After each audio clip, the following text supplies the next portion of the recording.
Bismillahirrahmanirrahim. Bismillahi za mu fara da sunan Allah, wanda sunan Allah shine mai yawan albarka. Idan ka ambace shi ga komai sai Allah sanya albarka, wajen cin abinci ko wajen yankan dabba, duk inda ka ce bismillah sai abu da mai albarka. Bismillahi da sunan Allah ar-Rahman mai rahma rahim mai jin kai guda biyu na duniya da na lafiya kenan. I'lam sai mala yace ka sani wa rahimakallahu, Allah shi maka rahama. Ni ne kyaukyawan magana kaman ka ce da mutum Allah ya mishi rahama. Annahu yajibu alaina, ya zama wajibi akan mu ma'ana musulmi baligai, ta'allumu arba'a masail, musamman mas'aloli guda hudu.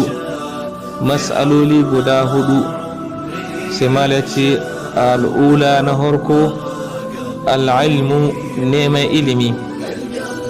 Abinda ake ce ma neman ilimi wa huwa ma'rifatullahi, mutum ya san Allah subhanahu wa ta'ala, wa ma'rifatun nabiyhi, da kuma sani annabi Muhammad sallallahu alaihi wa sallam, wa ma'rifatud dinil islami bil adilla, da kuma sanin addinin musulunci tare da hujjoji. Qala Allah qala Rasul. Na uku kenan ko na uku ka ilimi, ka san Allah, ka san annabi sallallahu alaihi wasallam, ka san addinin musulunci bil adilla. Na farko kenan.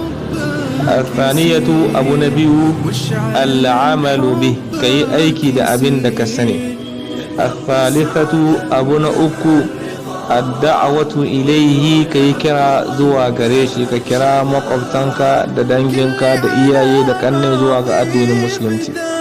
Ar-rabi'atu, ka'ida ta hudu as-sabru al-adha fihi, hankuri akan cutarwa da za a yi maka a cikin addini, sai ka yi haƙuri kamar yadda aka cutar da annabawa. Haka nan wanda bai tabarkin su za a cutar da shi da magana da ayyuka, sai mutum ya haƙuri.